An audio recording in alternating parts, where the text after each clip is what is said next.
Entonces, bueno, empezamos. ¿Están de acuerdo? Sí. Ok.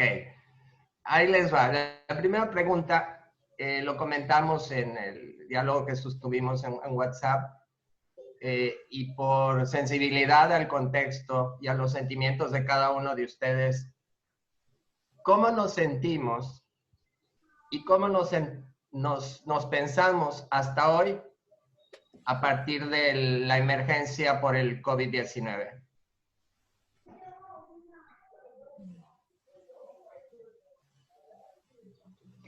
Bueno, empiezo. Sí, Gloria. A ver, creo que el ánimo es muy fluctuante. Yo digamos, por mi manera de ser, soy una persona muy positiva y muy optimista y siempre intento verle el lado bueno a las cosas y es lo que básicamente intento. Pero reconozco que ayer, por ejemplo, salí, que no había salido en muchos días. Salí, además estaba entusiasmadísima. Tenía que bajar de la basura y tenía que ir al supermercado, ¿no? Aquí a 2 calles de casa. Bueno, no veía la hora de volver y mientras volvía vine llorando. Porque la sensación de como si hubieran tirado no sé, una bomba atómica y estuviéramos todos, no sé, horrible. La verdad, lo único que quería era volver a mi casa, meterme en casa y no tengo ninguna ganas de salir otra vez, sinceramente. Horrible. Pero bueno, luego se me pasó una vez aquí, entonces estoy trabajando mucho, tengo mucho contacto con alumnos, con maestros, con amigos, entonces, bueno, en casa estoy bien, entonces, pero es fluctuante y la sensación afuera fue horrible, horrible, horrible. Listo. Jordi. Habría que quitarle el micrófono a Jordi. Tenés que sacarte el mute. ¿Sí? Adelante, Jordi.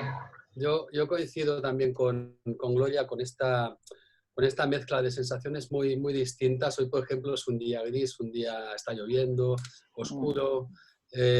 Hay como muchas fases distintas, ¿no? Yo también empecé con todo este proceso intentando ver el lado positivo. Yo me imaginé, bueno, pues esto que sirva por lo menos para romper con ciertas dinámicas egoístas, con el consumismo, con el narcisismo, que pueda romper un poco con ciertas dinámicas asociadas al consumo, etcétera, y por otra parte revalorizar aquello público, ¿no? Eso que es común, eso que es público, ¿no? Okay. Pero ahora, a medida que van pasando... ¿Perdón?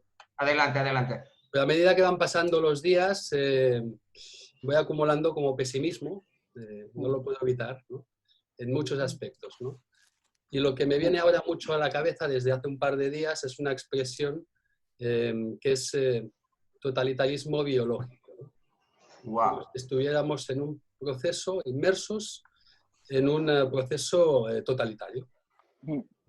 Y utilizando ese término con todo el sentido y todas las connotaciones negativas que se pueden asociar a él ya desde el siglo XX.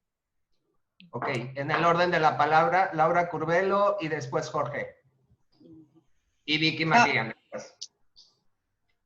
Acá yo estoy pasando relativamente bien en casa con los niños. Las clases se suspendieron y estamos trabajando a distancia. Marcelo está yendo a trabajar, entonces también aprovecha a ver a su mamá.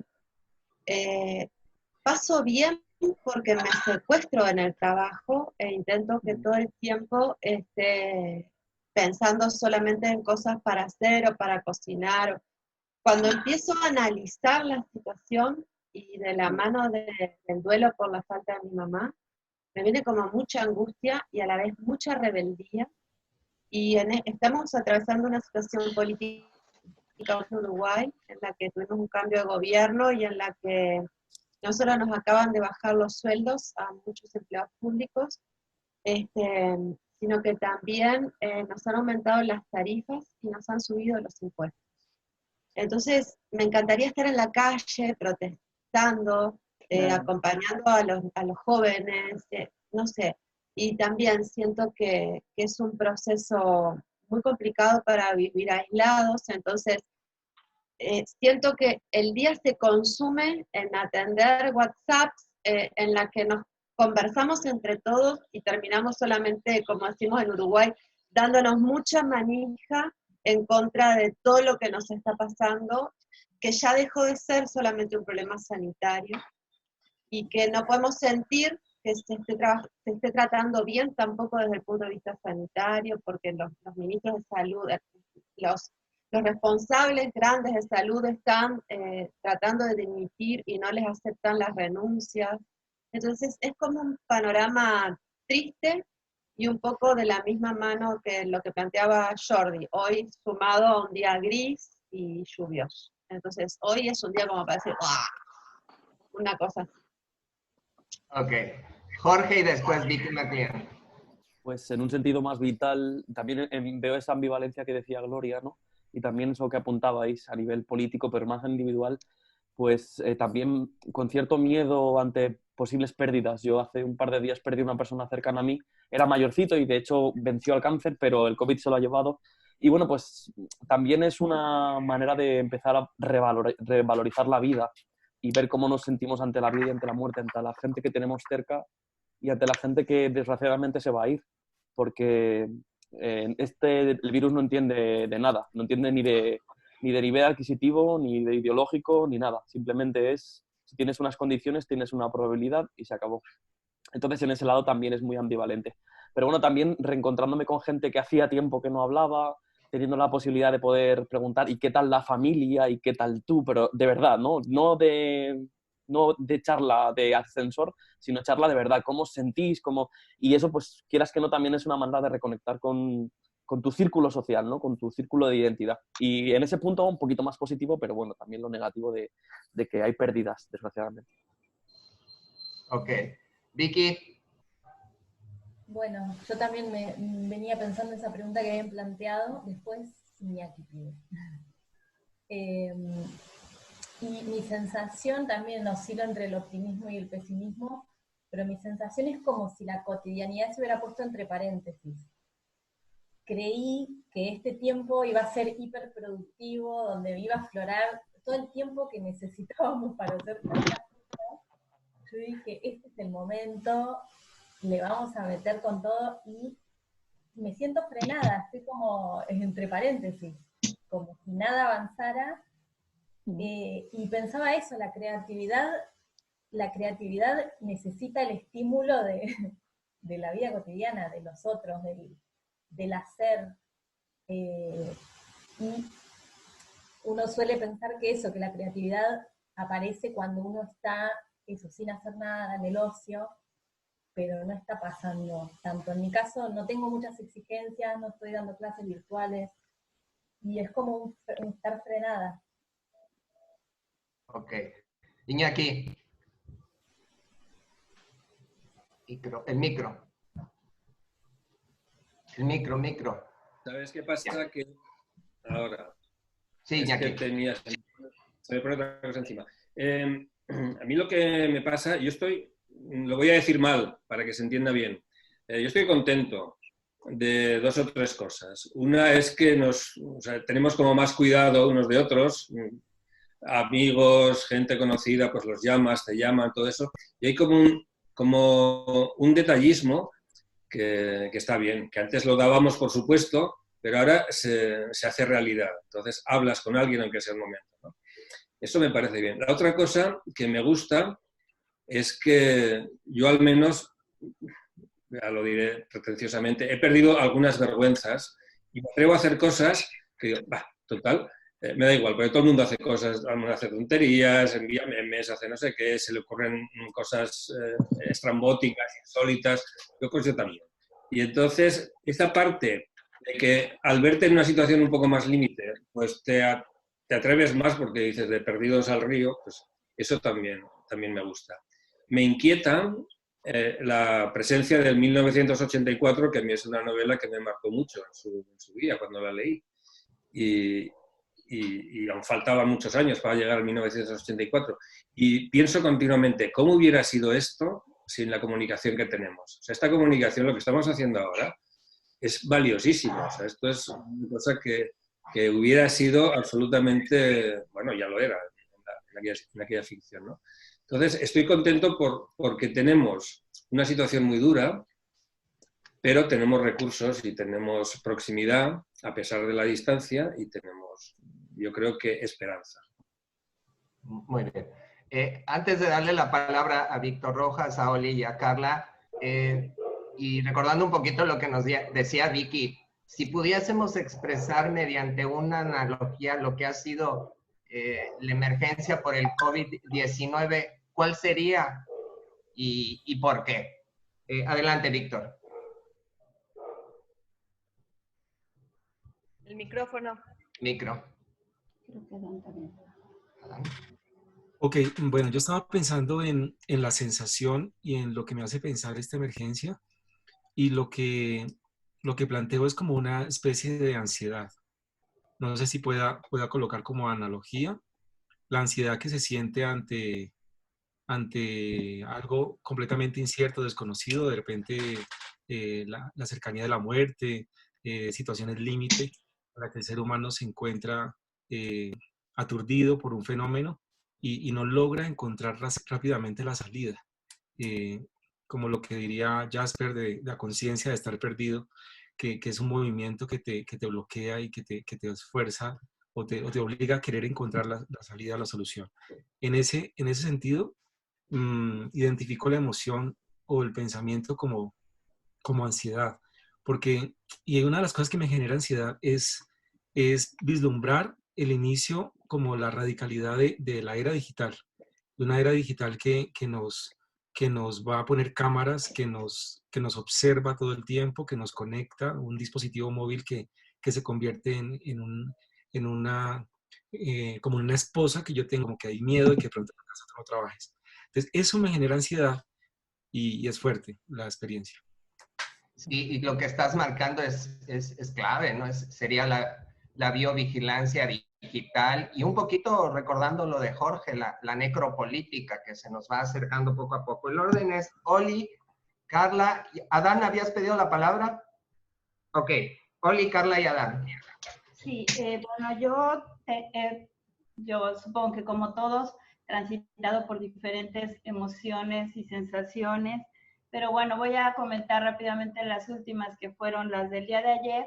Aquí en Mérida ya se planteó en un informe que dio el gobernador que ya no podemos salir, ¿no? Más de 2 personas juntas, ¿no? Entonces, eso me generó como esta sensación de soledad, porque es como a la calle, normalmente me gusta ir como acompañada y como ese es el sentido. Entonces ya empezar a ver las pocas personas que veamos, verlas solas, a mí me genera como una angustia existencial, ¿no?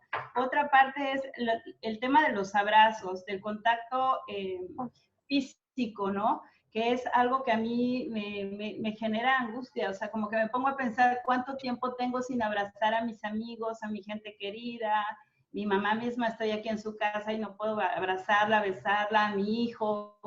Entonces, eso es algo que a mí me genera tremenda frustración, ¿no?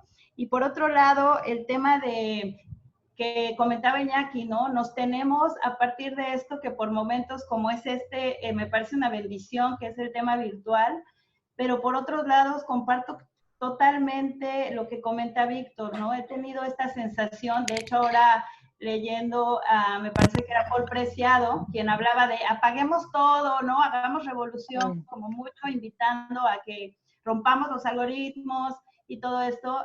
Me hace pensar hace unos días en la marcha de mujeres, donde éramos tantas, y cómo de repente lograron romper con este colectivo y ahora solo somos uno en la calle, ¿no? Y bueno, respondiendo a la pregunta que hacía Alex sobre la analogía, pues justo esto, yo plantearía un muro virtual. Ok. Carla. Micro. Bueno, pues no sé, yo creo que habiendo oído los que han hablado antes, pues ya es un poco siguiendo la misma línea. Creo que Víctor me dio la palabra, quizás la palabra sería aturdida, ¿no? Yo al revés que Gloria, soy más bien pesimista, siempre veo las cosas del lado del vaso medio vacío siempre. Y esa sensación pues no hace más que agudizarse en esta situación en la que estamos. Por una parte, pero además está como una sensación como de culpa, porque estoy bien en mi casa, nadie de mi entorno por suerte ha enfermado, no sé si decir todavía, dicen que vamos a enfermar todos, no sé. Bueno, pues estamos bien, hace 2 semanas y media que estamos en casa, tengo eso, ¿no? La gente a nada, a un palmo de la pantalla, pero eso, lo que decía Oli ahora, no deja de ser, sí, como algo postizo, ¿no? Puedo hablar con vosotros ahora que no lo hacía en mucho tiempo, no os veía en mucho tiempo y sirve mucho, pero a la vez estás pensando que esa misma tecnología que me posibilita eso, pues puede llevar a ese control del que hablaba Vic, no solo a través de la empresa, estamos trabajando más que nunca. El otro día decía alguien, eso del teletrabajo no me gusta nada, ¿no? Porque estamos estando muchísimas horas y por lo tanto es ese aturdimiento que posibilita la tecnología, ver que te está dando suerte de Internet, suerte de esas posibilidades porque nos permite salir de casa, pero a la vez esa sensación de que sí, pero que eso mismo posibilita ese control en el que estamos. Y eso es, digamos, como muy validante, ¿no? Y decía Gloria, sales a la calle y tienes ganas de volver. Es que ver todo el mundo a 1 metro de distancia unos de otros, con las máscaras puestas, los guantes, pues sí, tienes ganas de volver a tu casa, donde puedes quitarte los guantes, donde puedes quitarte las máscaras. Y esa sensación es angustiosa, no sé. Ok. Antes de darle la palabra a Dan, hubo una pregunta cuando estábamos haciendo la revisión de todas esas maravillosas preguntas que nos mandaron. Hubo una que nos cimbró profundamente a Oli y a mí y que planteó Gloria y que creo que es el momento de hacerlo, que es ¿por qué se ha instalado entre nosotros la idea de que esto es una guerra? Sobre todo al observar a los gestores de la crisis. Y vamos un poquito más allá, desde su lenguaje verbal y no verbal. Adelante, Adán. Bueno, hola a todos. Antes de pasar a la pregunta de Gloria, cuando preguntaban lo de la analogía, en mi caso, y es un caso yo creo que particular, es un poco la sensación del Robinson Crusoe, y quisiera explicar un poco por qué.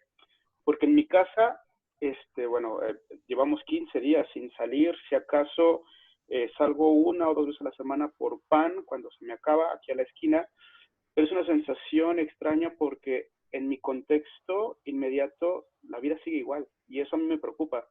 Es decir, aquí en León, al menos en las calles por las que yo vivo, la gente sigue haciendo su vida totalmente normal, y eso a mí me ha costado mucho trabajo, porque me he dado la tarea de estar en mi casa, pero yo abro las ventanas y veo a la gente caminando, veo a la gente saliendo.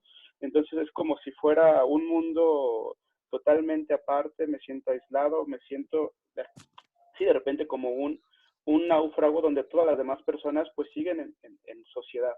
Y eso me preocupa porque pareciera que no se está teniendo el efecto adecuado. Incluso, lo debo de admitir, hay veces que uno se pone a pensar, bueno, ¿y será cierto? ¿Y si salgo? ¿Y si no salgo? ¿Por qué? Porque la vida aquí, al menos en mi contexto, repito, inmediato, parece seguir siendo la misma. Sí, en los periódicos ya se habla de las grandes plazas cerradas, de los comercios, los cines, pero el ruido cotidiano en mi calle es exactamente el mismo. Incluso yo podría ahorita salir con la cámara y podrían ver a la gente en la calle, yendo a la tienda, haciendo sus compras, paseando. Entonces, es una situación difícil, extraña, que me hace sentir de cierta manera como un bicho raro, al menos en mi calle. Y lo de la guerra lo pienso un poco y contesto en un momento. Ok. Adelante, Nili.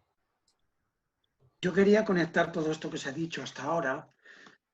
Para mí, lo que ha dicho Adán tiene todo el sentido. Yo también iba a hacer la misma analogía. Esto es un gran naufragio. Esto es el naufragio de la razón. Y es posible que sea este el motivo por el cual nos encontremos, tal como dice Gloria, pues en una conciencia de guerra. Imaginaros que íbamos en un crucero, en un viaje en barco, habíamos llevado pues nuestras ropas, nuestros accesorios, el traje de baño, los albornoces, los vestidos de noche, y de repente el barco ha naufragado y tenemos que pensar en todo aquello que no habíamos pensado hasta ahora. Yo me escucho mi respiración cada mañana y cada noche, nunca me había escuchado mi respiración. Yo no paro de tocarme a ver si subo de temperatura, eso no lo hacía. Es como si hubiéramos entrado en modo de ahorro de energía o algo así. Y estamos ante un enemigo invisible. Yo creo que esta situación de naufragio y de que de repente nos han recordado cuáles son los mínimos, qué es lo accesorio, qué es lo importante, yo creo que es lo que nos hace sentir en estado de autodefensa, en estado de guerra que planteaba Gloria. Ok. Vicky. Micrófono. No, primero quería decir que Juan Carlos había pedido la palabra. Creo que está a través del teléfono. Y igual agrego una cosita, ya que hablo.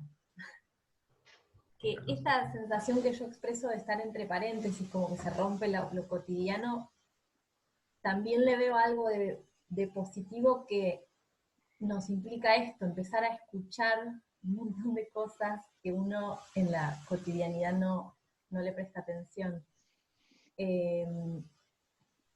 Sí, o como volver a pensarnos. Yo pensaba como, no recuerdo bien, pero Husserl habla algo de esto, de poner entre paréntesis el juicio o el pensamiento, o las afirmaciones. Creo que nos hace volver a pensar. Ok. Juan Carlos.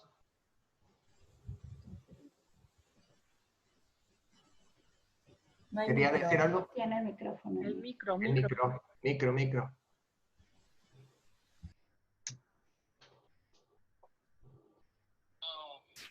Juan Carlos, te escuchamos. Va a ser rápido porque yo coincido con lo que estáis planteando, pero hay un temor más que tengo yo.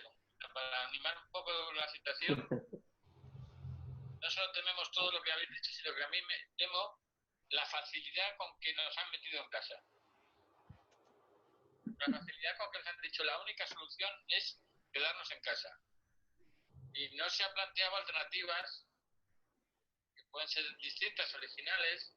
Lo que se ha planteado es que no podemos estar juntos en la calle, no podemos ver a la gente y hay que ir a nuestra casita. Y eso lo que me asusta es que significa con qué facilidad pues se acaba con la lucha social, la lucha en la calle, la lucha para estar con la gente y nos convierten en máquinas revolucionarias, cada uno en su casita y produciendo, o bien, porque ¿quién puede quedarse fuera? El que haga producción necesaria, o bien alimentos o bien familia. El resto, ¿por qué es más importante el comer que por ejemplo, estar con la parte sociable y ver con la gente?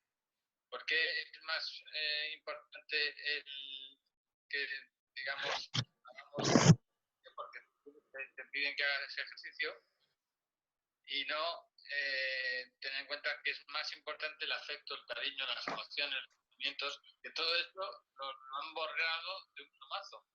Y yo estoy solito en el piso, algunos conocéis este piso, pues doy vueltas porque es circular dentro, doy vueltas solo y esto es un rollo. Esto no es vida que va a estar aquí. Yo solo todo el rato y es la sensación de que estamos yendo hacia una sociedad deshumanizada de individuos aislados y no digamos, de compañeros o de comunidades. Estoy, bueno, no me preocupa porque probablemente no llegue a vivirlo para verlo, pero la sociedad estaría cambiando un poco como lo de 1984, en una sociedad absolutamente deshumanizada y donde no hay lugar para sentimientos, todo es para, digamos, actuar, cumplir las órdenes y ir a casa.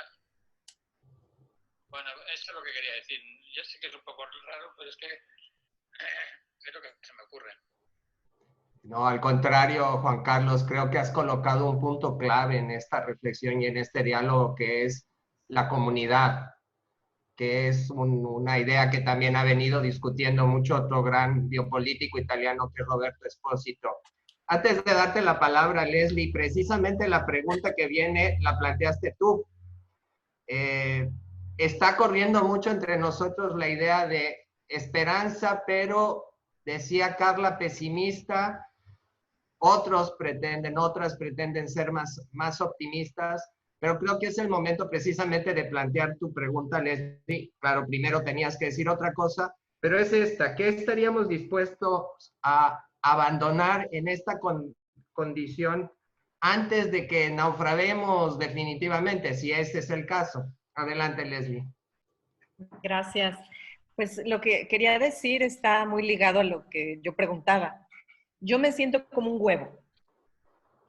huevo que es frágil, sobre todo si no lo sabes cuidar. Puede ser muy duro, si lo tocas de arriba y de abajo puede ser muy duro, pero en esa fragilidad siento que ahorita la sensación personal y social, al menos en el contexto inmediato en el que estoy, es esa. Nos sentimos absolutamente vulnerables, frágiles. Cualquier error que se cometa, y pienso en lo que dice Carla, nos vamos a enfermar, ¿no? El 70 o el 80 de la población mundial nos vamos a enfermar y no hay modo de protegernos ante eso. Es una fragilidad absoluta. Yo siempre he sido paranoica y los que han viajado conmigo lo saben. Todo el tiempo es no agarren barandales, no agarren nada, la bacteria colombiana, la bacteria española, tengan cuidado. Siempre ha sido así. Y ahora que es real y generalizado, digo, es que no hay modo de protegerse. Por más que los zapatos con limpieza de cloro, las puertas, y así como el huevo, creo que esto me debilita. Y esto nos debilita mucho. Me pasa lo que a Vicky, digo, ¡ay, qué maravilla! Ahora sí voy a escribir todos los cuentos que he querido escribir toda mi vida. Nada. No funciono si no estoy en contacto con las personas que quiero, si no estoy en contacto con los niños. De hecho, ahorita estoy viendo unos niños corriendo enfrente de mí, que son los nietos de una de las socias del colegio, que los trae a que corran en el colegio enorme en el que están. Y digo, necesito eso. Le pido a Laura, mi amiga, a ver, habla con tus niñas, quiero hablar con ellas, porque el contacto humano es muy necesario y creo que como humanidad esto nos puede estar debilitando. Y algo que tendríamos, al menos en lo que yo estoy percibiendo ahorita, que abandonar, sería esa individualidad que tenemos cotidianamente. Sí, como dice Oli, abrazamos y tenemos mucha gente, pero también estamos muy acostumbrados a trabajar en lo individual y ahora tendríamos que abandonar esa idea para poder, no sé si normalizar. No sé si la vida va a volver a ser normal, eso no me lo imagino, pero sí me imagino que tendría que ser una vida donde abandonemos esta individualidad que hemos tenido. Jordi decía del consumismo. Claro, yo misma tengo mis talks, decimos por aquí, de consumismo. Y digo, ay, ¿a dónde van esas actitudes? Y esa, pues sí, sería fácil de las que podríamos abandonar, o algunos. Pero hay algunas que no. O sea, yo de verdad el contacto humano no podría abandonarlo, no podría vivir así.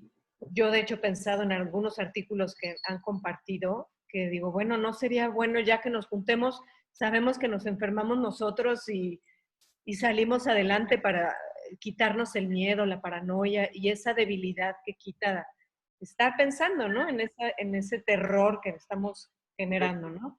A mi madre no la he vuelto a ver, ni la veré. Digo, no puede ser, es terrible, ¿no? Que yo me vea como un foco de infección. Y bueno, esas cosas creo que abandonaría yo y no sé qué otras estoy adoptando. La limpieza siempre la he adoptado, pero creo que adoptaría mucho más el contacto, la búsqueda del contacto cercano, presencial y virtual con las personas. Nosotros mismos en la red nos habíamos abandonado un rato hasta que esto nos volvió a encender. Muy bien. Gloria. Sí, vinculado con esto que decía Leslie, una preocupación que tengo así muy presente estos últimos 3 días, diríamos, son los niños y las niñas que han sido absolutamente borrados, por lo menos del discurso oficial, ¿no? O sea, cuando el gobierno ha anunciado las medidas, ha ido anunciando medidas, ha tenido un detalle con los perros, pero no con los niños. Y no sé, eso es una cosa que me preocupa mucho, ¿no? ¿Quién está pensando en los niños? ¿Quién está pensando en los niños y las niñas? Los maestros y las maestras. Son los que se están ocupando en el día a día. Aquí llaman por teléfono a los alumnos para hablar con ellos, pagando las llamadas de sus propios teléfonos y con sus propios, ¿no? O sea, hay un cuidado por parte de las escuelas. Yo estoy en contacto con muchas escuelas en estos días y con distintas estrategias. Quien está pensando en los niños son los maestros, también las familias, evidentemente, pero las familias están pensando más en una cosa de supervivencia, de cómo entretenerlos, de que se queden quietos, de que no sé qué, pero ¿quién está pensando en cómo están, en cómo se sienten esos niños? No solamente en que tienen que... ahora, por ejemplo, hoy salió la cuestión de que tienen que ser evaluados, porque difícilmente volvamos a la escuela y entonces hay que tomar decisiones de gestión, ¿no? ¿Y qué importa? ¿De qué importa lo que aprendieron, lo que no aprendieron? Con todo lo que están aprendiendo vitalmente en su experiencia, ¿qué importa, no? No sé, me parece que esto va a tener que, alguien va a tener que hacer algo fuerte en cuanto a hablar de los niños. No sé cómo explicarme bien, pero eso, ¿no? A la voz de los niños y las niñas. Ok, creo que nos recordaste mucho a Foucault y sobre todo a Lippmann, ¿no? Todos estos procesos de pedagogización. Hay una pregunta ahí. Agradecemos también la brevedad de algunas de las preguntas que son terribles y contundentes, como una que lanzó Emily hace un rato en la lista de preguntas que tenemos, que es ¿dónde acaba la obediencia y empieza la sumisión? Y la palabra obediencia tiene un origen muy noble, significa saber escuchar, pero creo que, como acostumbre Emily, pues trae ahí jiribilla su pregunta. El orden es el siguiente: Carla, Iñaki, Jordi, Luis y Katy. Carla. Sí. Yo no. ¿No? Ok. Va. Carla. No, yo quería, Leslie ha utilizado la palabra normalidad y dice, no sé si vamos a volver a la normalidad. Estos días, no sé si en el grupo de Territorio Libre ha aparecido el artículo, pero en muchos artículos que te pasan por todas partes hay una frase que dice no volveremos a la normalidad era el problema, ¿no? Y me hizo pensar mucho en eso que decíamos de la vigilancia digital y de todos esos problemas que comentábamos antes, ¿no? Entonces, cuando hablamos de cuándo volveremos a la vida normal, todos sabemos a qué nos referimos, ¿no? Queremos decir eso, cuándo podremos salir otra vez, cuándo podremos abrazar a los padres, cuándo podremos... Esas cosas son la vida normal.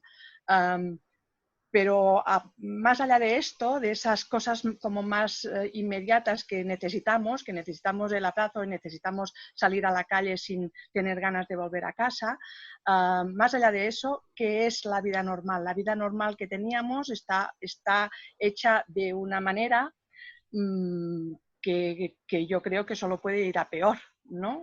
Siguiendo un poco el artículo de Han, él dice al final, pues todo esto, si China aparece como el Estado que lo ha hecho bien, pues entonces no va a quedar más remedio que normalizar esa manera de hacer las cosas, y por lo tanto la normalidad que teníamos solo va a empeorar, ¿no? Y en ese sentido creo que cuando decimos la vida normal queremos decir esa cotidianidad con la que estábamos cómodos y que nos hacía estar vivos porque tenías el contacto y tenías esa comunidad y esa gente a tu lado, pero más allá de eso la vida normal pues era como chunga, ¿no? Y yo creo que lo va a ser más en vez de menos. Tendríamos que aprender todos muchísimo y ser capaces de, no sé, de lidiar con eso e intentar cambiarlo, pero no sé si, visto lo visto, vamos a poder hacerlo. Ok. Jordi. Sí, a ver, ¿se oye? Sí. Sí. A ver, varias cosas. Sobre el tema del distanciamiento social, hoy 1 de abril es un día muy especial, es el aniversario de mi madre. Y bueno, pues os podéis imaginar, ¿no?, lo que ha sido sentarme a la puerta de su casa, los dos con la mascarilla y en la distancia pues hacer así, ¿no? Poca cosa más, ¿no? Es muy difícil, es muy complicado. Entonces, continuamente, yo creo que día a día estamos como reaprendiendo a relacionarnos, ¿no? Continuamente. Para mí lo que está pasando ahora también es un modo de aprendizaje, ¿no? Es mi primera videoconferencia transoceánica y, bueno, ha tenido que ocurrir una pandemia para que esto sea así. Bueno, pues fantástico, ¿no? Es decir que, bueno, es cierto que no todo es negativo, está claro, ¿no? Hay claros en el bosque, está claro, ¿no? Luego, sobre el tema de la retórica de la guerra, de los discursos de la guerra, yo creo simplemente que es una manera de simplificar los frentes, de eliminar disidencias y de focalizar la atención en un solo objetivo, ¿no? Y además hay ciertos estados o ciertas naciones-estados que tienen algunos dejes autoritarios que no se han terminado de eliminar, como es el caso de España. España es el único país de Europa, del mundo occidental, digamos, que en las de prensa aparecen la gente del ejército ahí, en todas partes, ¿no? En cualquier país, digamos, liberal, no sé, democrático, utilizaría a los científicos, no sé, la gente que sabe, ¿no? Y aquí vamos pues con el mando, ¿no? Y luego, bueno, ya está, simplemente estas dos cositas, porque si no me alargaría demasiado. Sí. Gracias, Jordi. Tiene la palabra Luis. El micrófono. Micrófono. ¿Me escucháis? Adelante, Luis. Te escuchamos. No sé si escucháis también las palmas que están dando ahora en el patio. Bueno, primero quería decir que yo me siento bastante raro. Voy a contar la historia de esta noche. Tenía que llevar a mi hija, que estaba bastante grave, al hospital. Llamo para decir que no podía hacerlo porque yo soy de riesgo, pero mi mujer no conduce. Entonces tendría que ir mi mujer con mi hija para que entrara al hospital y yo llevar el coche y no entrar. Al final me decían que eso era imposible, que no me iban a dejar hacerlo. ¿Me escuchas? Tú, más cerca el micrófono. No, que no me iban a dejar hacerlo. Ahora sí. Entonces, al final he tenido que ir con mi hija al hospital yo, que no puedo porque soy de riesgo y no venía ninguna ambulancia, y dejarla en la puerta, que entrara sola con todos sus dolores y no saber nada hasta después de 10 horas en la puerta de ella. Okay. O sea, lo que deshumanización total, ¿no? O sea, en ese sentido de si te dan propuestas para poderte salvar la vida, pero no te dicen cómo, o sea, o te la imposibilitan, ¿no? Yo me siento fatal, o sea, yo ahora mismo no puedo pensar en estados policiales, ni solo puedo pensar en la supervivencia, ¿no? O sea, de todo lo que se lleva alrededor, se está muriendo gente, se está muriendo mucha gente conocida, mucha gente enferma, gente que está sola, muy sola, sin que tú puedas ni siquiera llamarle por teléfono al hospital. Y todo esto, ¿para qué? Para que no haya más pandemia. Pero, sin embargo, otros países como Corea han conseguido, con otros medios, sin tener que llegar a esto, hacerlo. ¿Por qué en nuestros países occidentales han tenido que hacerlo de esta manera? No lo entiendo. Me siento muy cabreado y muy... No sé. No sé cómo, la palabra no me gustaría decirla aquí porque esto se va a grabar, ¿no? Luis, al inicio de nuestro diálogo dijimos algo de lo que creo que estamos cada uno de nosotros, que basta con que podamos decir, aunque sea balbuceando cómo nos sentimos, eso ya es un logro. Luego, ¿qué pasa por nuestra mente y qué pensamos a ratos? Eso está de más, ¿no? Y ese es el sentido más que nada de este encuentro. Katy, tienes la palabra. Bueno, ahí abro el micrófono antes de que vengan a interrumpirme. Sí, dale. No, un poco, bueno, comparto muchas de las sensaciones que fueron contando y más que nada traer un poco de nuevo el tema de la ansiedad y el sentirme abrumada y sobrepasada por la virtualidad que me produjo este momento, fue como el impacto más grande. Venir acostumbrada a una forma de trabajo que un domingo a la noche se terminó y el lunes todos tuvimos que adaptarnos al modo de trabajo virtual. Y las demandas que eso genera y la sensación de la pérdida del tiempo propio, o sea, ya no existe un tiempo para sí. Fue como la primera sensación de, ¿y cuándo tengo un momento para mí? Porque eso ya, o te llegan mails en cualquier momento, WhatsApps, yo supongo que igual se va a ir como acomodando lentamente eso, pero la primera sensación fue eso, como tenemos que pensar una nueva forma de relacionarnos con el trabajo también, porque evidentemente es algo nuevo. Y por otro lado, en relación a lo que decía Glo y el tema de los estudiantes y los niños y las niñas, la preocupación grande que me surge a mí es las diferencias que hay más que nada en nuestro país con el acceso que tienen o no los chicos y las chicas a esta virtualidad.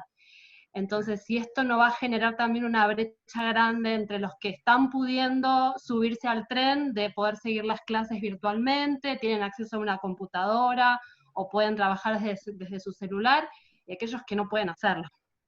Entonces, ¿qué vamos a hacer con esos que no están pudiendo hacerlo? ¿Cómo vamos a...? Y a lo mejor lo pedagógico también creo que en este momento es lo de menos.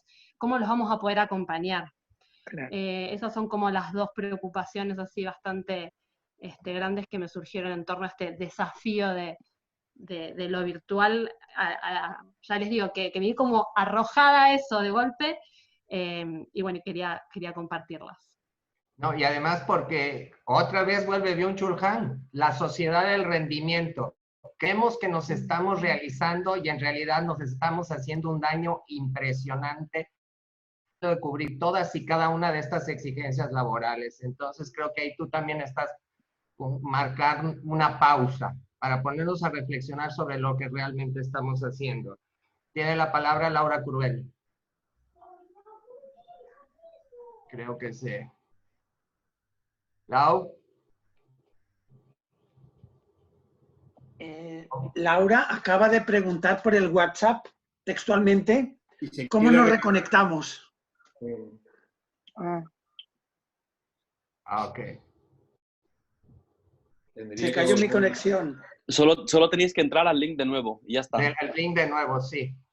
Bueno, en lo que regresa Laura, el siguiente era Emily. Sí. Tienes la palabra.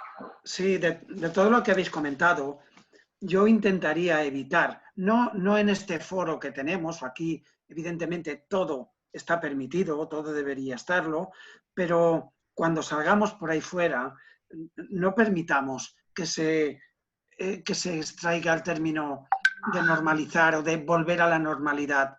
La normalidad no existe, no hay normalidad. ¿Cuál es la normalidad para China llenos, como dice Byung-Chul Han, llenos de cámaras que te miden la temperatura? Para ellos es su normalidad. Hasta el siglo XVIII la esclavitud era la normalidad. Así es. No va a haber normalidad. La normalidad, yo preferiría hablar de sociedad de mínimos, de tener claro lo que decía antes Gloria, a qué no estamos dispuestos a renunciar. Tenemos claro que sea cual sea la normalidad, volveremos a darnos abrazos, volveremos a confiar los unos en los otros e intentaremos dar pasos adelante para que no nos quiten el miedo a base tras las cámaras, porque parece ser que ese es el objetivo, Jordi. Parece ser que cuando aparecen dos uniformes juntos, la sociedad o esta sociedad con la que convivimos, pues pierde el miedo. Yo abogaría por esto, por tener A mí me da más miedo. Bueno, pero Gloria, somos una puntita del iceberg. Yo creo que este país tiene la sensación de que los uniformes le salvan de situaciones, me temo.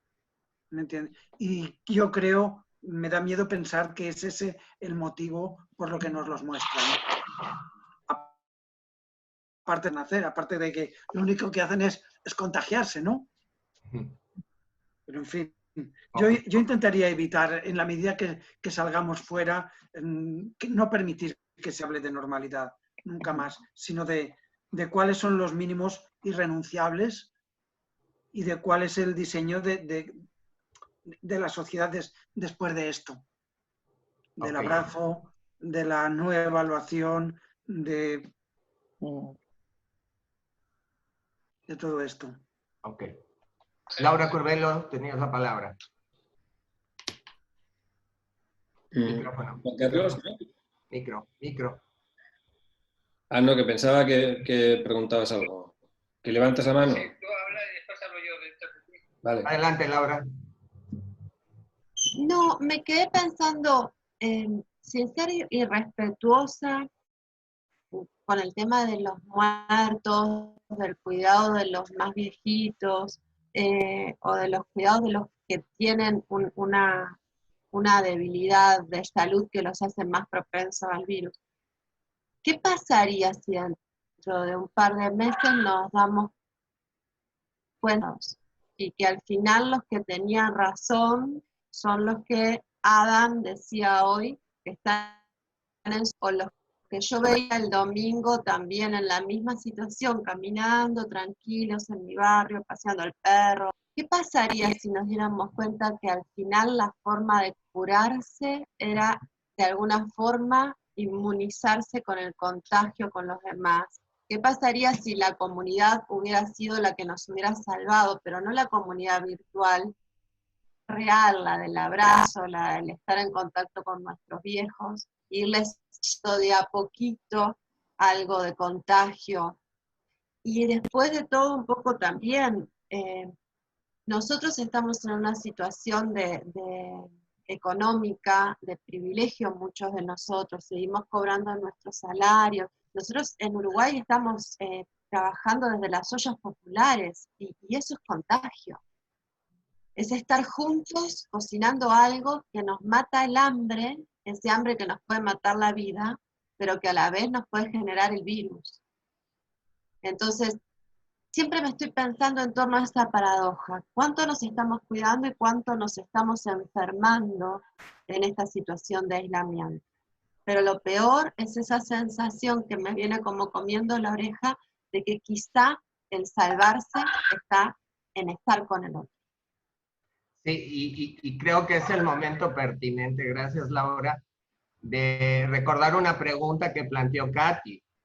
es la pregunta para este momento, que si la idea o la noción de enemigo es condición necesaria para la comunidad. Creo que va muy de la mano con lo que vas a decir, Laura. Tienes la palabra, Víctor Rojas. Micro. Es que me quedó dando vueltas en la expresión de normalizar. Y yo me pregunto si al referirnos a la biovigilancia digital, por ejemplo, que señalaba ahora Alex, ¿no será peligroso normalizarla también? Si es parte de lo que vivimos ahora, entonces podríamos normalizar y hacer de toda la situación que vivimos e incluso de la ansiedad que mencionábamos hace un momento algo normal, y entonces la aplaudimos. Ok. Iñaki. Sí, por una parte que, bueno, estoy de acuerdo con todo esto de la normalidad, pero que es imposible gestionar toda la gente que nos conocemos. Necesitamos distancia, creo. Entonces, distancia física, distancia temporal, distancia de muchas cosas, porque en esta situación sí que tenemos mucha más relación y mucha más comunicación, pero en la situación habitual en la que vivíamos antes y en la que posiblemente viviremos después, esto es ingestionable.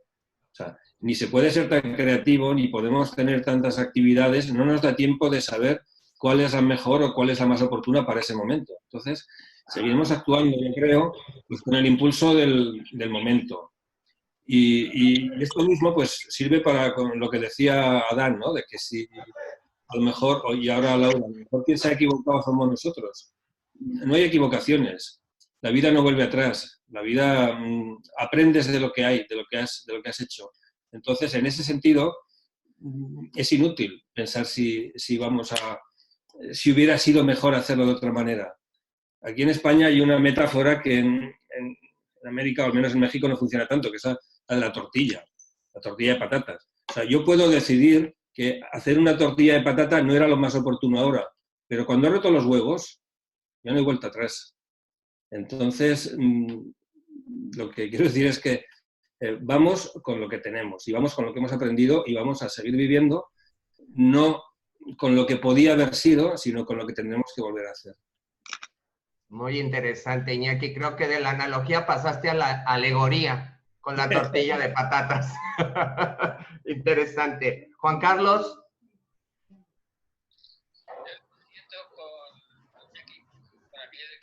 Hacemos con lo que tenemos, porque yo creo que también hacemos con lo que nos dejan, nos permiten. Vuelvo a retomar la idea inicial. Ahora cuando habéis hablado de los uniformes, no sé quién ha hablado de los uniformes, eso que ha pasado hace un rato de los aplausos, ahí estamos aplaudiendo a la gente que va de uniforme. Los bomberos, la policía, las señoras y señores de la limpieza que llevan su uniforme, los jardineros del ayuntamiento que llevan su uniforme, todos son héroes. Son héroes porque representan la nueva, digamos, figura del héroe. La nueva figura es el uniformado. Me da la impresión de que eso de que la sociedad vamos hacia algún lado y lo que se está valorando en este momento, a mí es lo que decía al principio, me asusta un poquito. Me asusta porque es la facilidad con que aceptamos el nuevo poder que ha habido, no sé en qué país han llegado al Parlamento a votar la cesación de toda la autoridad del presidente del gobierno, que decide como una autocarta, o sea, como siglos atrás teníamos un señor feudal que lo que él decía era la ley, punto. Y yo creo que ahí sí que podemos ir hacia una sociedad en que volvamos a ver una dictadura, en el sentido de una dictadura vista como positiva, como buena, una dictadura por parte de los héroes y de los que trabajan por el bien de la comunidad, pero en el fondo lo que no vamos a ver es una sociedad que organice, se construya o que conviva a partir de las distintas comunidades, y eso es lo que me preocupa un poquito. Ya. Ok. Antes de darle la palabra a Vicky, viene al caso también tu pregunta, Vicky, que es cómo el encierro y el confinamiento pueden ayudar al otro, a la comunidad, ¿no? Adelante, Vicky. No me acordaba que había hecho esa pregunta, pero de eso iba a hablar. Que pensaba en el texto de Han, que de alguna manera pone como, sí, como modélico, quizás también cuestionándolo, pero esto de, digamos, de ser ciudadano, de ser una comunidad desde la obediencia, ¿no? Todos obedecemos a un poder autoritario que nos controla y cedemos a eso, y de esa manera nos salvamos todos. Pero mi pregunta es como si eso realmente, digamos, da el valor de comunidad que nosotros queremos reforzar, ¿no? Y Espósito presenta, digamos, la idea de comunidad como un darse al otro. Así es. Más que el monos. Así es. Ese darse al otro, yo me pregunto, vuelvo a la idea que por ahí es lo primero que surgió como optimismo, de nos estamos guardando para cuidar al otro. Y hoy nos lo estamos cuestionando, porque estamos diciendo, de verdad estamos cuidando al otro, estamos acá encerrados, empezamos a dudar, pero ese primer valor me parece que es muy potente, me parece que es una noción de comunidad muy, no sé, muy coherente, forma de, digamos, ceder a muchas libertades que nosotros solemos gozar para cuidar al otro. Sí, no sé si eso se podrá, digamos, después qué va a pasar, si va a seguir imperando de esta manera o no. Pero... Sí, ahí hubo un momento en que Víctor Rojas hizo una pregunta que nos costó un poquito de trabajo, pero tiene muchísimo sentido, porque sí hay que separar, dividir o marcar una distinción entre lo que es encierro y confinamiento. Y aquí estamos hablando de confinamiento, donde la persona pierde absolutamente sus derechos. Gloria, tienes la palabra.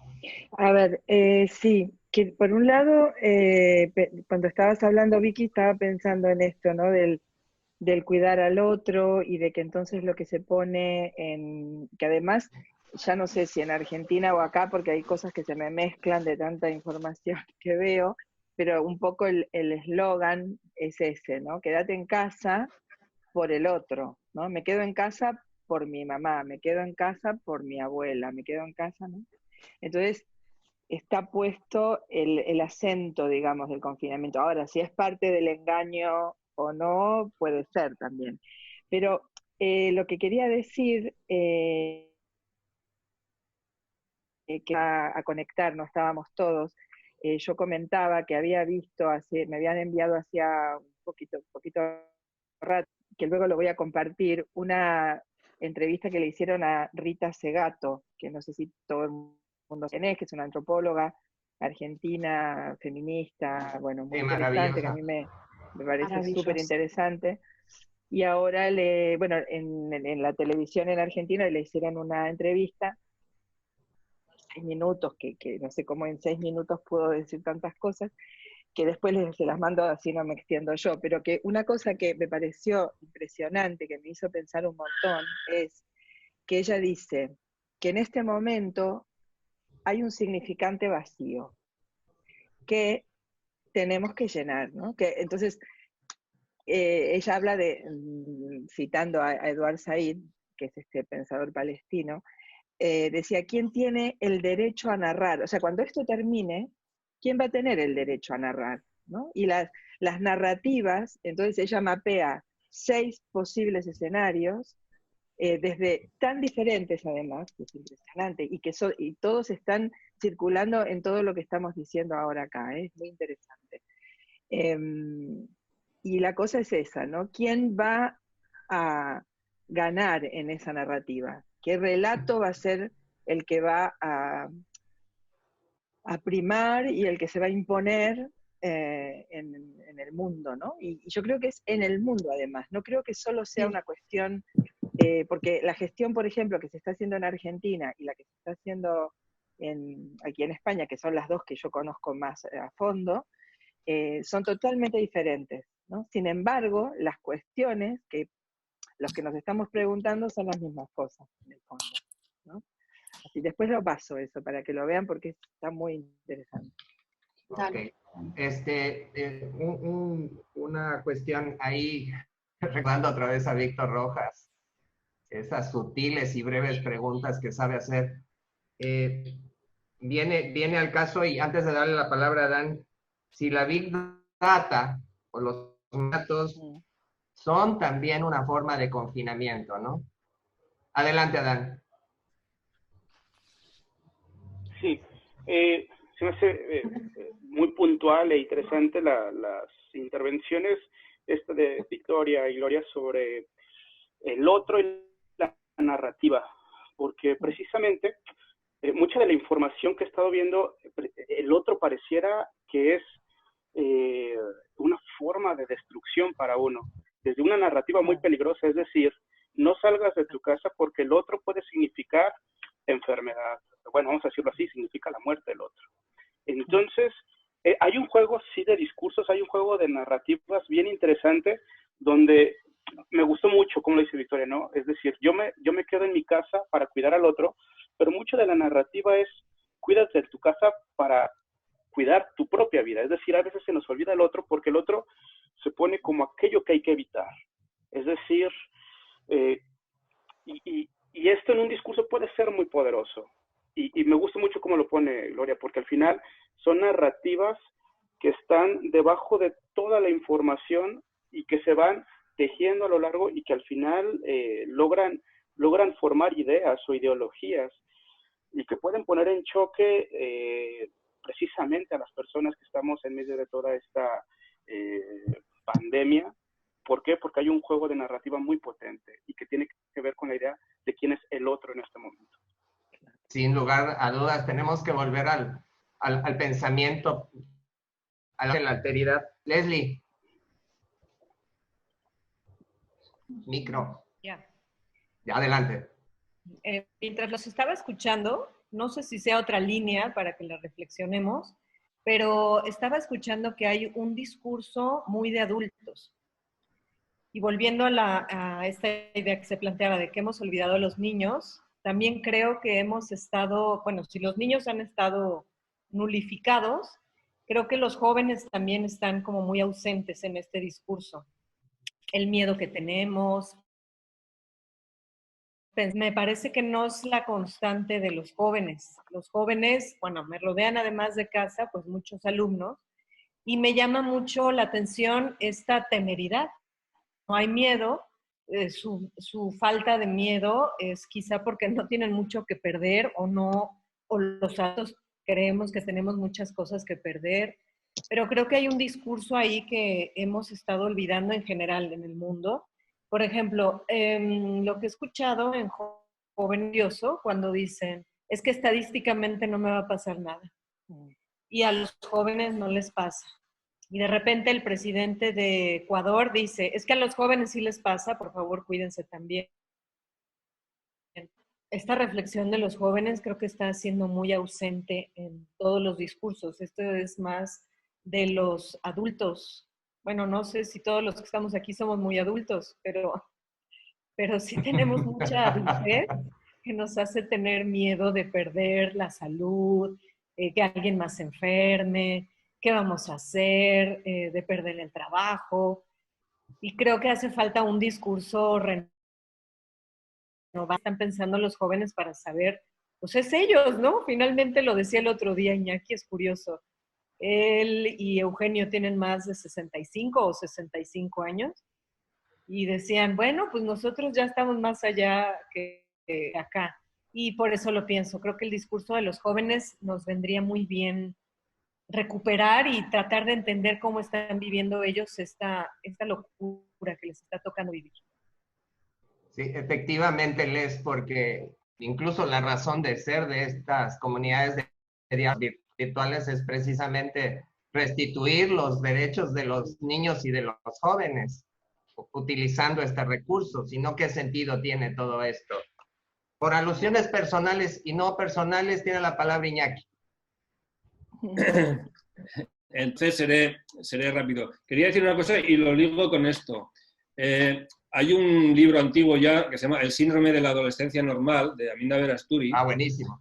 Que habla precisamente de eso, ese exceso de vitalidad que tienen los adolescentes y que los lleva a ser temerarios, ¿no? Pero eso nos da una clave, yo creo también, ¿no?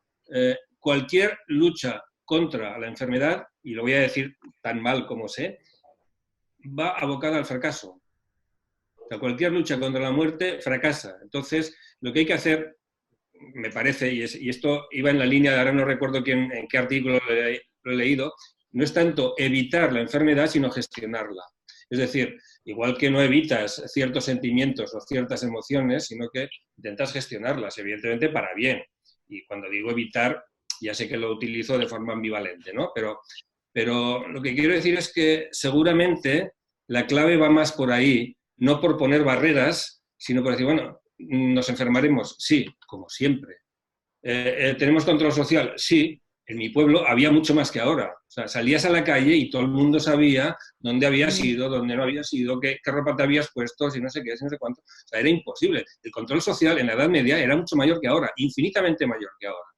Entonces, es decir, que gestionemos eso. Eso es lo que creo que tenemos que aprender a gestionar, ¿no? No intentar poner barreras, no evitar, sino que nos pase. Y evidentemente con inteligencia, con comunidad y con una cierta paciencia y suerte, que nosotros la hemos tenido y otros no la tienen.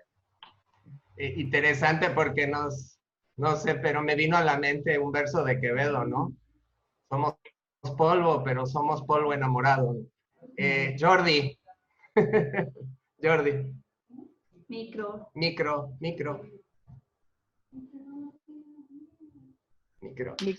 Hola. Adelante, Jordi. Sí, a ver, al principio cuando he empezado a hablar, he hecho mención a la expresión totalitarismo y hay una particularidad, ¿no?, de los totalitarismos asociados a formas de gobierno, que es el uso del miedo, ¿no? Y hay una cosa muy perversa en todo este proceso, que es que en este caso el miedo proviene de nosotros mismos. Cuando estabais hablando del papel que juega el otro en todo este proceso, nos tenemos miedo a nosotros mismos, pero también al otro, ¿no? Al daño que nosotros podemos hacer y al daño que los otros nos pueden hacer. ¿No? Es extremadamente perverso, ¿no? Una situación, vamos, que a mí me supone un shock importante, ¿no? El miedo a través del otro, ¿no? Esto en un lugar, claro, luego esto requiere un cierto orden, ¿no? Otra característica también habitual de los totalitarismos, ¿no? Pero ¿a cambio de qué? ¿Qué estamos dispuestos a ceder en este orden? ¿Qué vamos a ceder? ¿Hasta qué punto vamos a ceder? ¿No? Yo, en mi pesimismo, no puedo evitar estar convencido de que la narrativa hegemónica en todo este proceso va a ser la de las élites y las grandes corporaciones. No tengo ninguna duda. Bueno, ¿qué papel pueden jugar, ¿no?, los reductos, ¿no?, estos clados de bosque que hablaba anteriormente en todo esto, ¿no? Ok. Jordi, inevitablemente también tuvimos que recordar un libro que nos hizo descubrir hace poco un filósofo argentino que asistió a uno de nuestros encuentros. Nos recordó una obra de Harry Atherton que se titula Esperanza sin optimismo. Entonces ahí también creo que algo que, y ya vi que sonrió Carla, esperanza sin optimismo, entender que uno, a pesar de su pesimismo radical, puede seguir vindicando o defendiendo una esperanza, ¿no? Habría que pensar de qué se trata esa esperanza y cómo se conforma, cómo se construye esa esperanza día con día, con confinamiento o sin confinamiento. Ahora, en el discurso de Byung-Chul Han se confronta el modelo de inmunidad de Asia y el modelo de inmunidad de Estados Unidos y Europa. Se cuestiona el individualismo, como decía Jordi hace un rato, narcisista de los países europeos y Estados Unidos, frente en apariencia, se ha mostrado más eficaz, al menos para combatir la pandemia. Tu punto de vista al respecto. Leslie. Iñaki. Leslie. Bueno, mi intervención aquí sería muy breve. Nuevamente vuelvo a los discursos de los jóvenes. ¿Por qué no? O sea, si en Asia ya lo resolvieron controlando la temperatura, el radio de infecciones, ¿cuál es el problema? Pero otra vez tenemos, creo que como adultos, mucho miedo al control. A lo mejor lo confundimos con libertad, ¿no? Yo creo que puede estar el control de muchas cosas y al mismo tiempo la libertad. Sí, lo que dices, Leslie, es muy oportuno. Acuérdense que los países asiáticos pudieron haber seguido las enseñanzas de Lao Tse, pero a quien siguieron fue a Confucio.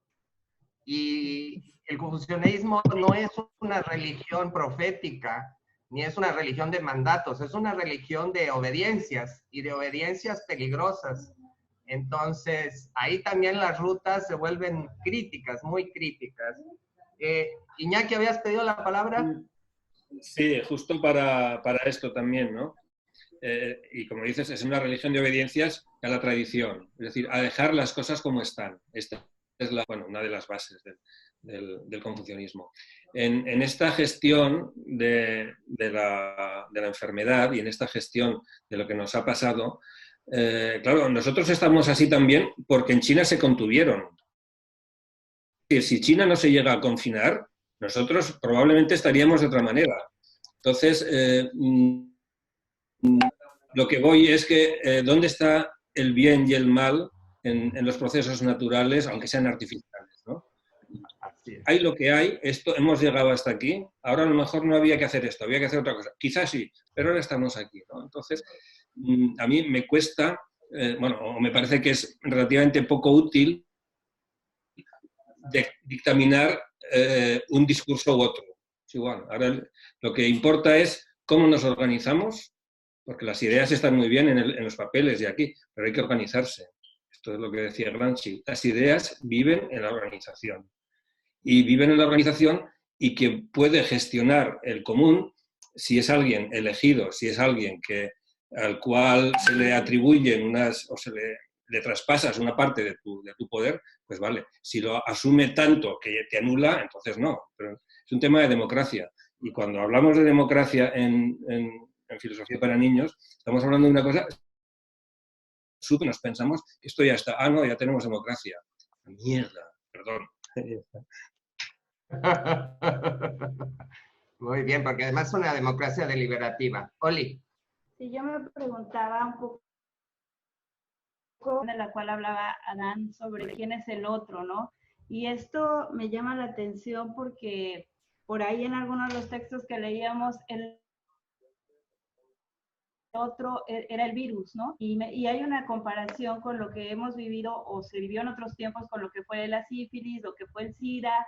Y, por ejemplo, en el caso del SIDA, el otro terminó siendo quien portaba el virus o quien lo podría contagiar, ¿no? Que en ese caso eran los homosexuales, las prostitutas, tal, ¿no? Y había que inmunizarles, ¿no? Y había que pues revisar lo que nos está pasando a nosotros de alguna manera con la virtualidad, ¿no? Entonces, revisar cuántas personas entran, cómo están los hospitales, quién sí es homosexual y quién no, o sea, sacar a la luz una serie de cuestiones, porque todo tenía que ser muy evidente y claro con el otro, ¿no? Y que a fin de cuentas, pues la cura no es eso, ¿no? La cura es una vacuna o es un medicamento, ¿no? Quién es el virus y quién lo porta y quién no le permite salir a los adolescentes y a los jóvenes. Cuidar al otro, cuidar al anciano, y me pregunto si en algún momento eso no va a pesar para los chicos, para los jóvenes, que quizá no están tan arraigados a sus familias o no tienen un abuelo que cuidar o sus padres son jóvenes y en algún momento tengan esta sensación también de como, bueno, pero pues habría que salvar vidas, o a qué vidas estamos salvando sin proteger de alguna manera, ¿no? nuestra posibilidad a vivir, a hacer, a trabajar, ¿no? A salir adelante. Entonces, bueno, me queda esa duda y también quién es el otro en el sentido de los países, ¿no? O como decía Gloria, ¿quién hace la narración? Trump ha llamado a chino. Entonces, ¿quién realmente es el otro y quién queda excluido en este juego de espejos, ¿no? Ok. Bueno, creo que ya podríamos como ir desarrollando ciertas ideas ya para el cierre. Se marca esta cuestión del pesimismo, del optimismo, pero por ahí aparece la esperanza, independientemente cuál sea nuestro punto de vista. Es el que hemos abrazado últimamente, ¿no? De que la esperanza, pues, no es necesariamente el que vas a tener buenos resultados, ¿no? Sino de que algo tiene sentido por sí mismo. Por ejemplo, esta reunión tiene sentido por sí mismo y eso ya es esperanzador. Entonces, sí nos gustaría escuchar de parte de ustedes sus puntos de vista y sus comentarios de que si aún tiene cabida la esperanza, independientemente si nuestra postura es optimista o si es pesimista. Ya vi sonreír a Carla. ¿Quién quiere la palabra? Carla. Y luego Margot y Glo. Bueno, yo creo que sí tiene sentido la esperanza, aún siendo pesimista. Si no, pues no te queda mucho camino.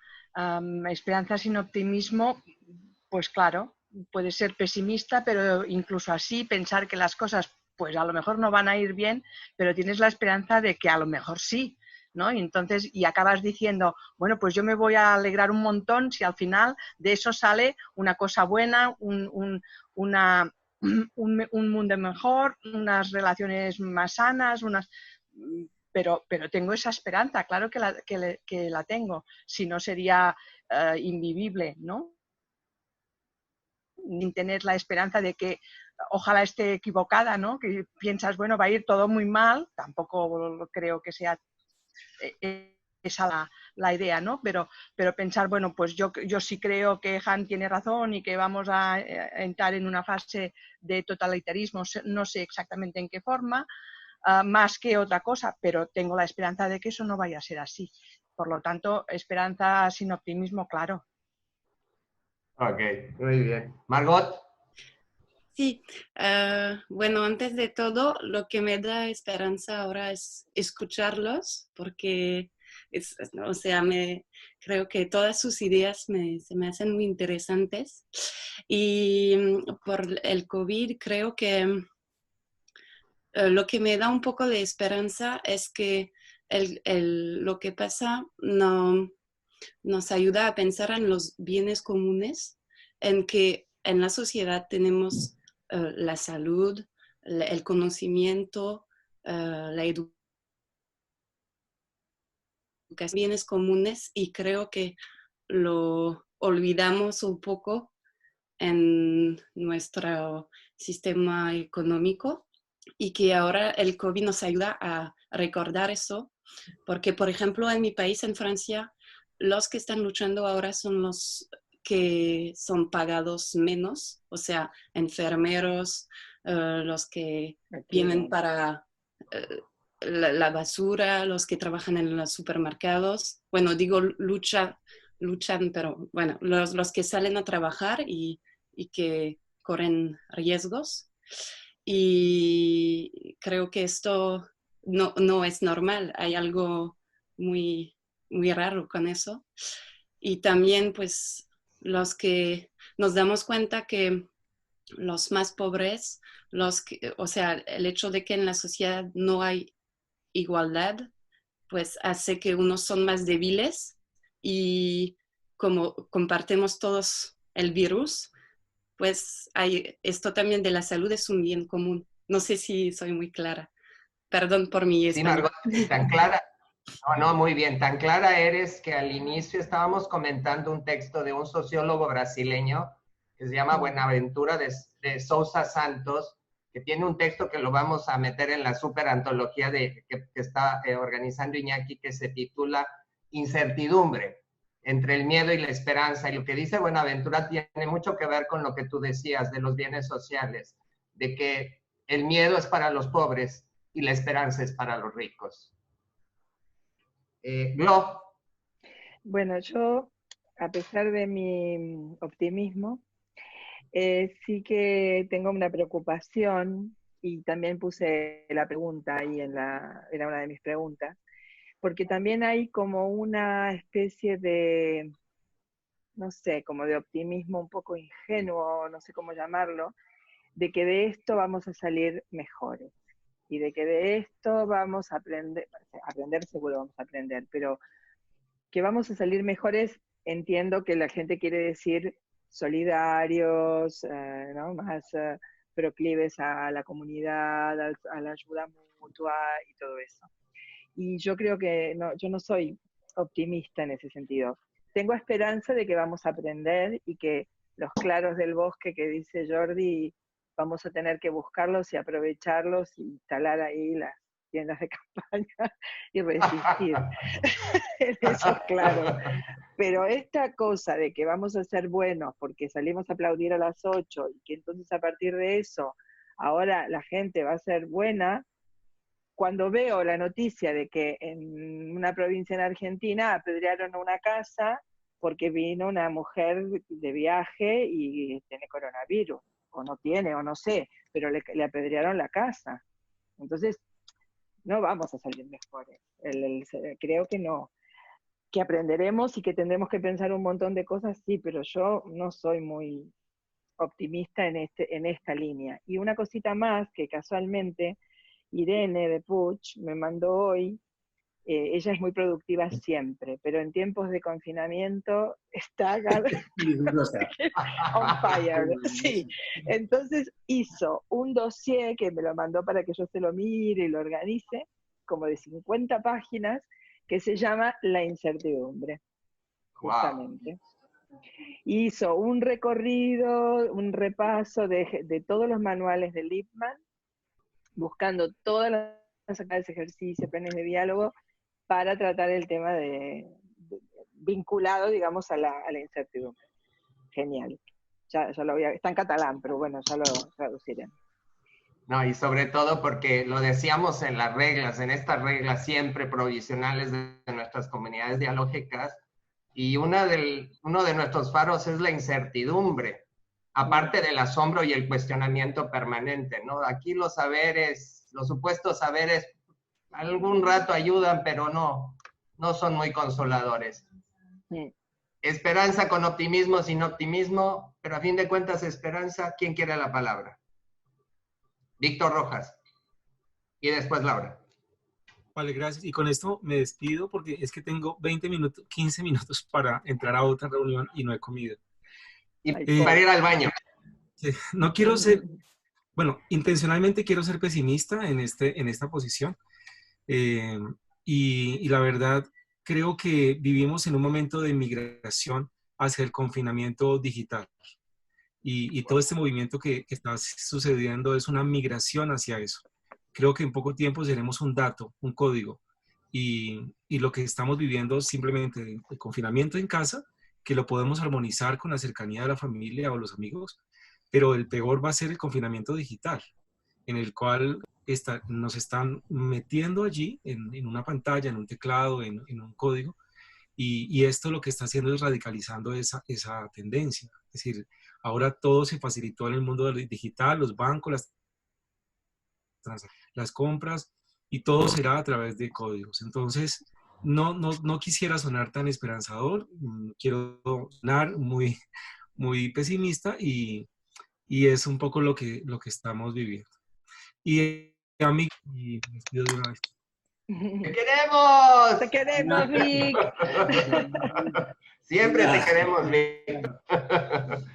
Bien, sí. Creo que es interesante lo que plantea Víctor, porque esta semana a mí me tocó padecerlo, vivirlo, ¿no? Tuve una confrontación con una directora de una escuela en la que trabajo. Y le dije, ¿cómo en una situación extraordinaria me pides que haga algo ordinario? Y me respondió como suelen responder las instituciones, ¿no? Con este lenguaje completamente aséptico, ya que estamos en épocas de asepsia, que teníamos un acuerdo, un convenio laboral, y que la cuestión de lo extraordinario, pues que se quede en mi reflexión, porque hay que cumplir con los contratos laborales. Entonces, pues creo que lo que dice Vic cobra sentido. Laura Curvelo. Yo estoy un poco también como lo plantea Gloria. Yo creo que no va a cambiar nada hacia mejorar.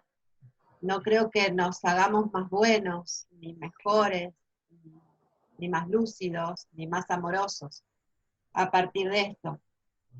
Pero mi esperanza es justamente que volvamos a ser lo que éramos, con todos nuestros miedos, pero los miedos más conocidos, los que nos mueven dentro de una incertidumbre más manejable.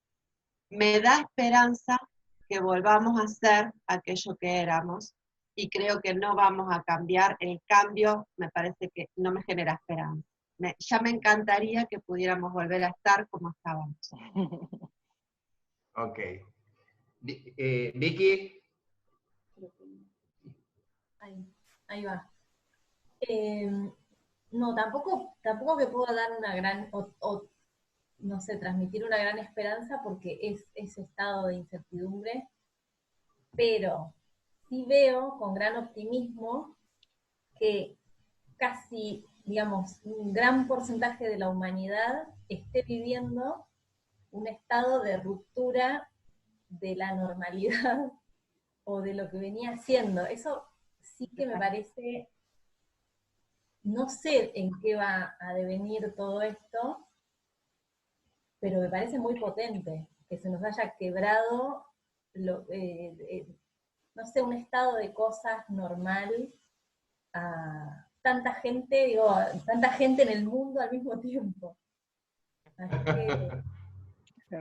Es como si nos dijeras, Vicky, bienvenidos al club de los anómalos. ¿No? Estamos todos ahí, todas. Ok. Jorge. Ahí voy. ¿Me oís, no? Sí. Ah, claro que sí. Vale. Yo os estaba escuchando todo el rato, aunque me tuviera que bajar a los animales a hacer sus necesidades. Y cuando hablabais de la alteridad, cuando Leslie mencionaba que vamos a necesitar pensar en los otros, y mencionabais un montón a los niños, a los jóvenes, mi esperanza está también en los otros, y en que este punto en el que estamos está sirviendo también para reflexionar sobre los otros. Aquí en España se habla mucho ahora mismo de profesiones que a simple vista no son muy percibidas, y todas tienen que ver con los cuidados, o mayoritariamente con los cuidados. Y eso para mí es esperanzador, porque se está poniendo encima de la mesa por una vez en mi existencia, al menos desde mi percepción, que las reponedoras, los que están en las cajas, los auxiliares, las sanitarias, personas que son dependientes y personas que cuidan a personas dependientes, todas estas personas se están poniendo por primera vez en el centro de la historia. Y es cierto lo que decía Gloria, que hay mucha gente que está señalando al otro como el culpable, como el responsable, o como decíais antes, como el portador. Pero también se está señalando al otro como la mano amiga. Entonces, mi esperanza también está en los otros, en quien en este punto están tomándose esto como una reflexión para tener en cuenta al otro de otra manera distinta. Y tienes ahí un punto interesante cuando hablabas de los animales, ¿no? Traerlos, llevarlos, ¿no? Ellos también son otros, ¿no? Sí. Recordando a este gran filósofo francés que es Jean-Luc Nancy. Muy bien, Jorge. Juan Carlos. Yo, pensando en lo que estamos diciendo sobre la esperanza positiva, negativa, todas estas cosas, lo que sí que de pronto es como que dices, ¿y dónde está esta niña de 16 años que cruza el Atlántico en un barco de vela para no consumir lo que consume un avión? ¿Dónde están todos los movimientos a favor del cambio climático, protestando por el cambio climático, por la destrucción de la naturaleza? En toda esta crisis, toda esa parte del discurso, digamos, ha desaparecido. Y al desaparecer, desaparece también toda la cuestión de la comunidad, del cambio, el respeto, no por el otro, sino el respeto por la naturaleza y por el mundo en que vivimos. Entonces, de pronto digo, ¿y ya de eso no se habla? ¿Ha pasado la moda? ¿O no era una moda? Y esto que estamos pasando del la coronavirus no es algo que inventamos, se nos supone, mientras que la parte de digamos, la cuestión ecológica, la cuestión del respeto a la naturaleza y todo eso es más un invento de los seres humanos y no es algo realmente auténtico. No sé si se ve la cuestión. Sí, sí, por supuesto que sí, Juan Carlos, muchas gracias. Iñaki. Rápido, en la línea de Juan Carlos, existe mucha gente que está haciendo esto, o sea, hay muchos más discursos y llamada a la esperanza. Nunca hemos estado tan bien como ahora en el planeta y sé lo que estoy diciendo, que aparentemente es un desastre y todo eso. Nunca hemos estado tan bien. Segunda cosa, hay muchos discursos diferentes al dominante y lo estamos viendo ahora. Entonces está Trump, está Nancy, hay mucha gente, ¿no? Tercera cosa, hay una conciencia mundial, alguien lo ha dicho ahora. La conciencia mundial se tiene que crear. Vamos camino de los 10.000 millones de seres humanos. El número de 10.000 millones es un número que la naturaleza provoca en ese momento hay un salto. Cuando hay 10.000 millones de átomos, se organizan en forma de célula. Y esto es una explicación muy simple, pero así. Cuando hay 10.000 millones de neuronas, hay un cerebro y hay una conciencia. Cuando hay 10.000 millones de conciencias, a ver qué pasa. Y estamos creando los lazos para que estas personalidades, estos cerebros estén funcionando. Para mí eso es una llamada a la esperanza. Entonces yo creo que... Si hay 10 millones de personas, lo que puede haber es una crisis brutal. Bueno, veremos. Ok, entonces, ¿estarías de acuerdo, Iñaki, en que el tuyo es un optimismo con esperanza? ¿O una esperanza con optimismo? Sí. Que costará sangre, sudor y lágrimas, porque las luchas, o sea, esto no se dará gratis, o sea, no pasará automáticamente. O sea, lo que se ha conseguido en la humanidad es a base de luchar y a base de morir mucha gente, en las luchas sociales, en las guerras, en tal.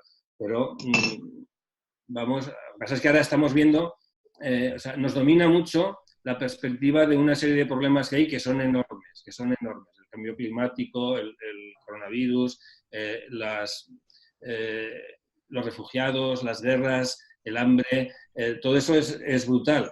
Pero al mismo tiempo tenemos las herramientas. Entonces, lo que vengo diciendo todo el rato, los humanos, más que evitar, estamos aquí para gestionar.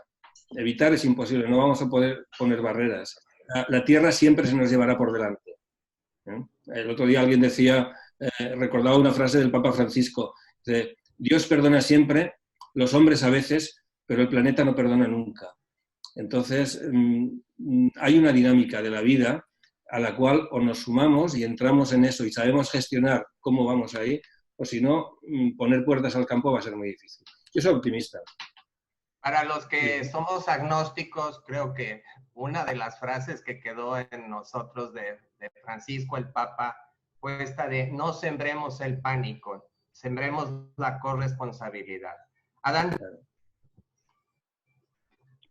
Bueno, retomando un poco lo que había mencionado Víctor del confinamiento virtual, yo creo que ya desde hace bastante tiempo, al menos hemos estado hacia la dirección de un confinamiento virtual. Yo creo que lo que hacía falta y lo que se está dando es precisamente el confinamiento del cuerpo.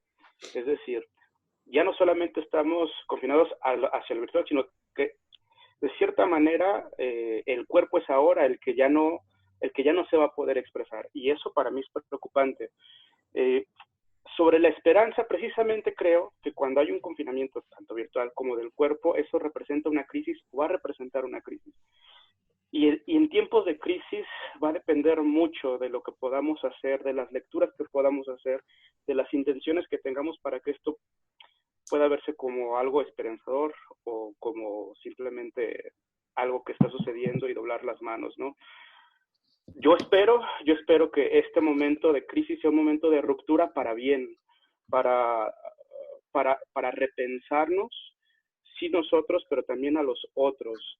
Entonces, yo solamente quiero decir que habrá que esperar y poner lo mejor de nosotros. Sí, sin lugar a dudas. Adán, hubo por ahí una pregunta que también nos puso a temblar un poquito de Emily, que decía, ¿desde hace cuándo? ¿Desde hace cuánto tiempo hemos estado confinados? Sí, claro que sí. Claro que sí. Ahora lo decía. Bueno, ha habido alguien que en su intervención me lo ha recordado. Esto es un confinamiento, pero mi familia viene de un entorno rural, mis abuelos jamás hubieran entendido que sus hijos estarían todos trabajando 8, 10 y 12 horas confinados en una fábrica, metidos allí. Ellos entendían que salían al campo por la mañana, a veces había que salir cuando salía el sol, a veces más tarde, a veces volver tarde, a veces volver temprano. La sociedad industrial para nosotros no dejó de ser un poco humillante para según quién, no dejó de ser un confinamiento. De hecho, puede entonces que ya estuviéramos un poco confinados. Y este es otro. Hoy estaban hablando en televisión de que están empezando, de que los comités de bioética en Barcelona están utilizando criterios para seleccionar el tipo de cuidado que van a recibir los enfermos tal como vengan. Uno de los criterios era la edad, pero dentro de la edad, dos personas graves con 75 años era, ¿tú tienes hijos o no tienes hijos? No sé si alguien lo habrá podido escuchar. Quiero decir que la soledad es un elemento confinatorio, es un elemento determinante de que tu vida vale menos que las otras. Quiero decir, todo esto no son datos que nos incitan a pensar que realmente ya estábamos confinados. La sociedad industrial, la soledad, la marginación, la incomunicación en la que estábamos viviendo, no eran ya síntomas de confinamiento. No es esta situación una especie de bofetada que nos han dado, decir, bueno, ¿te enteras ya de que realmente ya estabas confinado o no te enteras? En ese sentido, decía la pregunta. Sí, Emily, porque incluso nosotros que trabajamos en un comité de bioética, y esto lo hemos peleado mucho, se habla de principios de exclusión y nosotros trabajamos la inclusión. Y aunque parezca simplemente un juego terminológico de palabras, es una lucha que nosotros planteamos y que, sobre todo en un medio como es el de los médicos, es difícil de colocar, es difícil de instalar, como suele utilizar ese verbo Gloria, pero es algo por lo que se lucha. Leslie, tienes la palabra. Sí, me tengo que ir porque me están esperando las maestras, pero me quedo pensando en esto que se plantea desde la intervención de la esperanza de Jordi. No sé, podemos estar optimistas o no ante ciertas cosas, pero una pista, podemos tener esperanzas todos, pero una pista para el optimismo puede ser que tantas posibilidades ves de que se realicen las cosas. Esto que dice Glo, en la mañana escuchaba un noticiero aquí, que durante el mes de marzo en el estado de Guanajuato que vivimos hubo 2,000 muertes relacionadas con delincuencia, narcotráfico, 2,000. Claro que vemos 28 fallecidos por COVID y decimos, pues no está tan mal, ¿no? Pero, ¿dónde está nuestro optimismo? Pues eso que pase de la seguridad aquí, eso está jodido y yo no tengo optimismo. Pero en optimismo de ciertas cosas con los jóvenes, con los niños, con nosotros adultos que estamos reflexionando, ahí sí tengo optimismo y creo que si sumamos el optimismo y la esperanza se obtiene algo padre en el alma, algo que nos va a ayudar a movernos. Insisto en lo que decía Vicky, que entra uno en cierto letargo, ¿no? Y creo que la combinación de esperanza y optimismo puede activarnos ese letargo que nos está dejando este confinamiento. Y por último, quería decir Emily. Es que siempre Gracias. Gracias.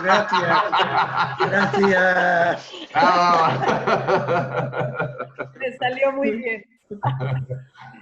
Un beso a todos, sigámonos viendo, me encanta. No escuché a Kat, me hubiera encantado, Laura, todos, Jordi, Gloria, Carla, Emily, Margot, Adán, Ignacio y los de Noema, por supuesto, mi corazón siempre con ustedes. Los quiero. Gracias, Les. Beso, Les. Gracias. Juan Carlos se despide. Ay, Juan Carlos, beso. Juan Carlos, gracias por estar, un gusto. Ya, para la próxima vez, a ver si me engancho antes y soy dentro totalmente. Exactamente. Muy bien, te bajas la aplicación. Muchísimas gracias, Juan Carlos. Vale. Bueno, pues Chao. todos vamos cerrando ya, ¿no? Sí. ¿Alguien que quiera decir algo ya para cerrar?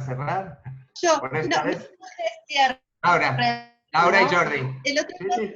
El otro día estábamos cenando y yo tengo muchos problemas con mis hijos, el más chico que le encanta jugar en la computadora y que tenemos muy poco espacio de convivencia, que siempre estamos diciendo, vení, salí, hacé, y él nada, ¿no? Entonces, el otro día le digo, Pablo, ¿por qué no? ¿Por qué no estás mal? Estás bárbaro. Vos me dices, mamá, yo vengo entrenando hace 2 años de confinamiento.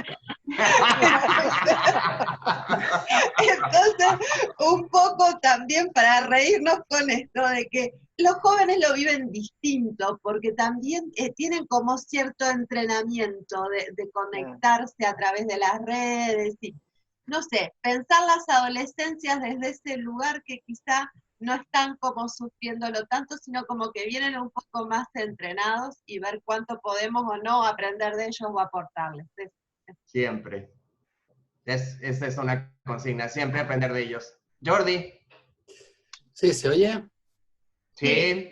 Sí. Bueno, yo estoy muy de acuerdo con lo que ha comentado Vicky antes de que hacía falta en cierta medida para darlo todo, ¿no? Una sacudida. Y esto ha sido una buena sacudida, ¿no? Todavía estamos con la ola expansiva. Y en cierta medida yo creo que era muy necesario, ¿no?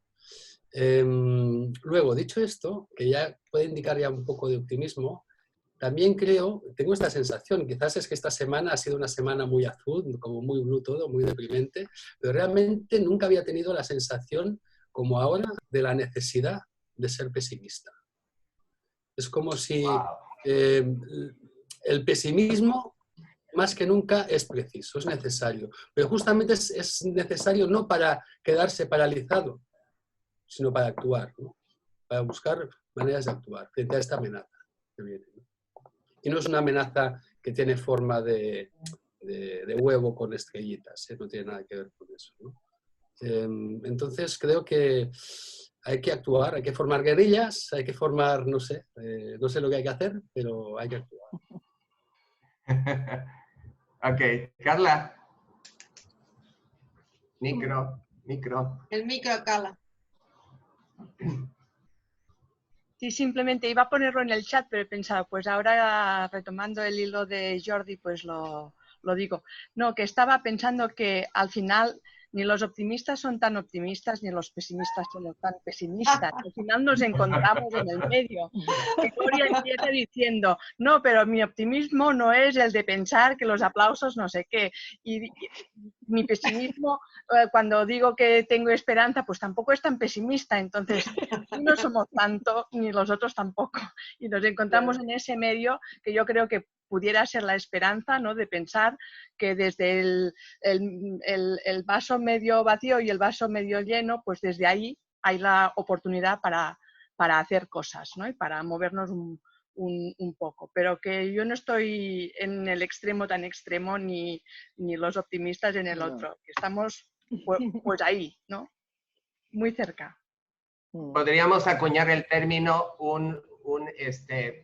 una esperanza escéptica, pero a fin de cuentas esperanza. ¿Alguien más? Es lo que aquí se dice a veces de el pesimismo de la inteligencia y el optimismo de la voluntad. Buenísimo, buenísimo. Eso creo que tiene que ver también con Gramsci, Jordi. Digo, Iñaki, perdón, es Gramsci, ¿no? Sí, sí. Muy bien. ¿Alguien más? Que fue muy lindo. Sí, que hay que repetir. Sí, estuvo genial, ¿no? Me encantó. Hay que repetir, sí, sí. Muchísimas gracias. Muy ordenados, todo muy maricondo, ¿eh? Y Maricondo estaría feliz. Maricondo nos hubiese amado.